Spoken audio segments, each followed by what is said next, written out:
Ladies and gentlemen, today I will be showing you my holy grail of LEGO collecting, the 2002 Harry Potter Chamber of Secrets set.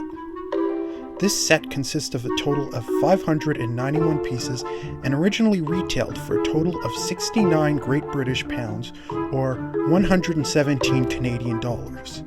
I bought my set used for €90 through Facebook Marketplace and it came straight from Hungary. Sadly, no Hungarian horntail included. I've been wanting this set since 2010 when I first got into collecting LEGO Harry Potter sets. And as you can probably tell, right now I'm giving the parts a good wash before I start the build and the review.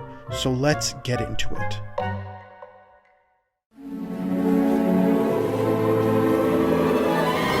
The Chamber of Secrets has been opened. Enemies of the air, beware. This set is one of the biggest sets of the 2002 and 2001 wave of sets.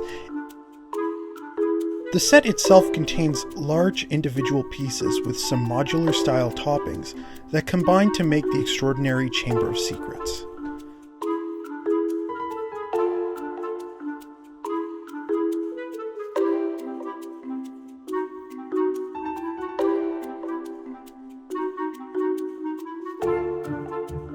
The set's build is separated into 4 bags.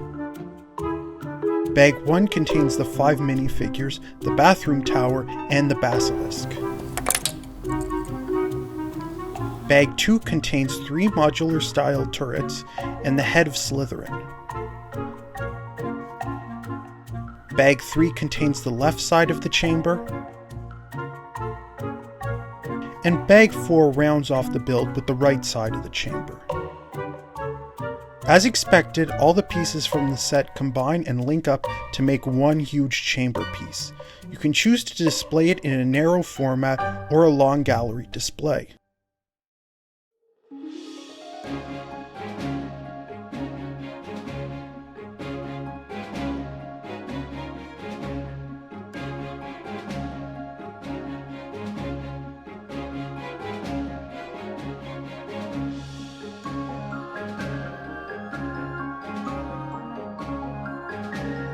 The first main tower in the set is the Moaning Myrtle's bathroom tower, which is the main entrance to the Chamber of Secrets. Sadly, Moaning Myrtle is not included in this set, but the limited space does a decent job of representing the bathroom in the movie. With the swift push of a 6x6 plate underneath the bathroom, the chamber can now be opened, with enemies of the air, willing or unwillingly, dropped through the door straight through.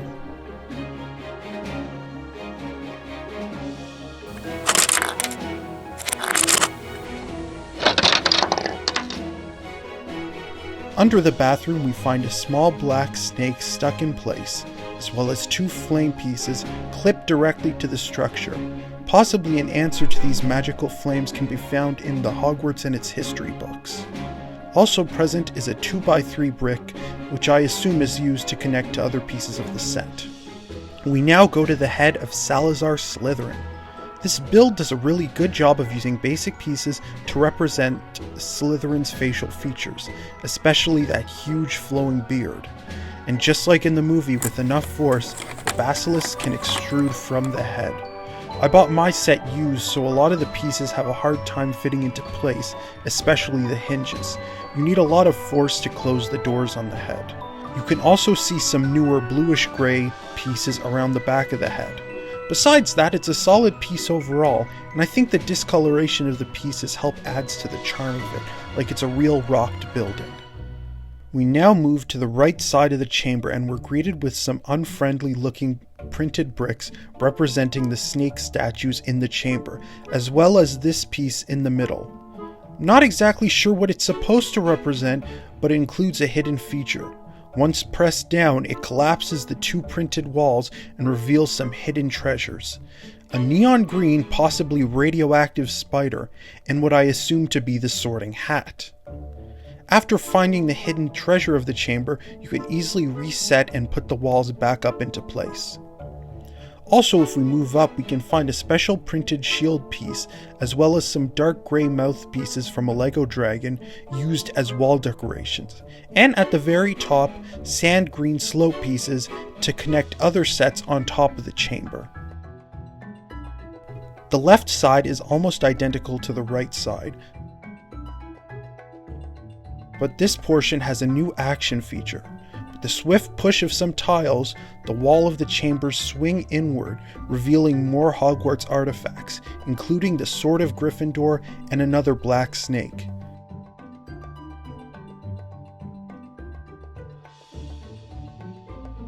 And just like the last piece, it has a pretty easy reset feature.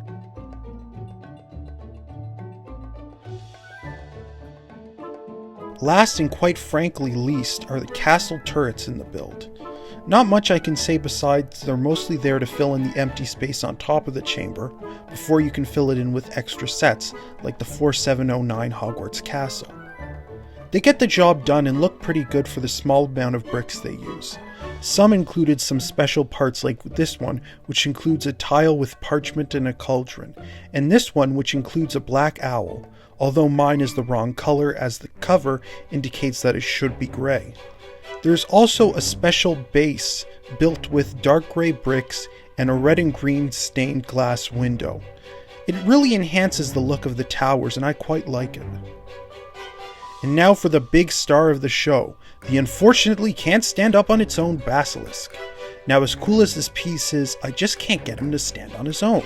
I'm not sure if it's just mine or if all of them are like this, but he just flops to either side when nothing is holding him up. I assume maybe it's because mine is built differently.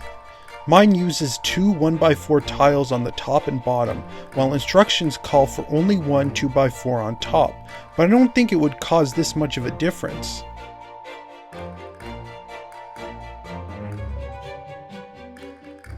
This could also be attributed to the head, as the Technic peg on my head has a small crack, but the peg can still fit into place and connect to the body. So I wouldn't assume this is the problem. To top it off, even the dagger pieces meant to represent teeth on the Basilisk just won't stay into place. Now I will say that these are supposed to be glow-in-the-dark pieces and the ones I have are more of a chrome color. It just won't stay in either way.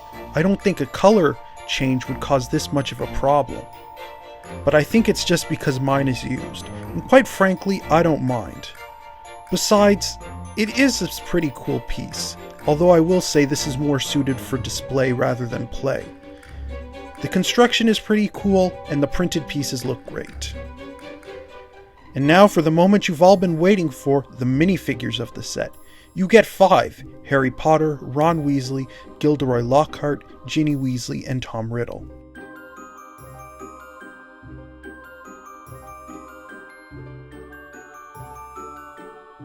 Harry and Ron are stock standard figures that you can pick up in a lot of the other Harry Potter sets from 2001 and 2002, while the rest are technically exclusive to this set.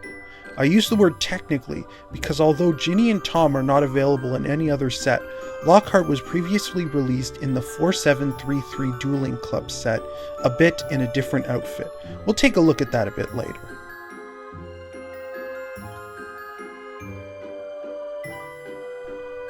Harry and Ron are pretty good representations of the characters.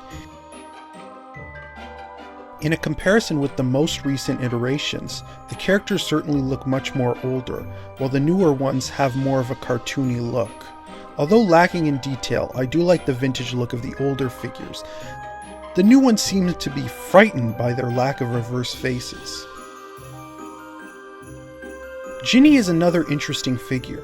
This version from 2002 was the only version we got until the 2010 wave of sets, where we got 2 different variants.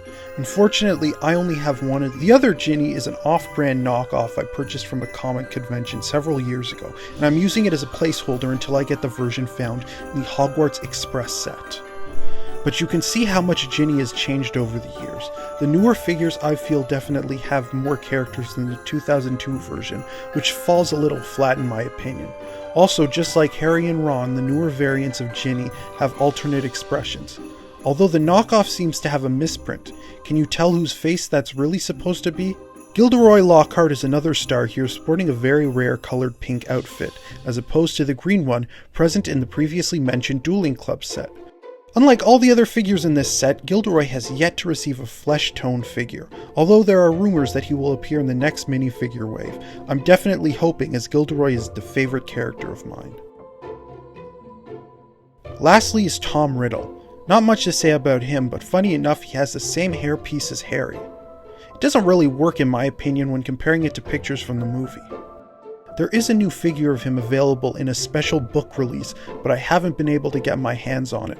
But I love the new figure. It looks much more like him than this original, and I love the hairpiece. And last but certainly not least, accessories included in this set. You get 5 wands for each of the characters, the black sorting hat, the sword of Gryffindor, that previously mentioned parchment tile, Tom Riddle's diary, a very cool piece, and Fawkes the Phoenix. Fawkes is the star of the show here, and in this category blows the brick-built one available in the 2018 Great Hall away. The mold is fantastic and looks just like he does in the film while retaining his Lego charm. He even has a clip for a minifigure to hang on to while he flies. In conclusion, the Chamber of Secrets is a really great set. Not perfect, but one of the best of the original waves of Harry Potter sets. I'd put it on par with the Hagrid's Hut set and the 2729 Dumbledore's Office set.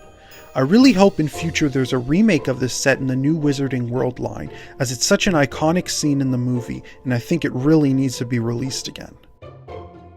Thanks for watching the review. If you'd like me to review more sets in future, please subscribe or leave a comment below. If you'd like me to see me do more live LEGO builds or streams, please check out my Twitch link below. Thanks for watching. I'll be back soon.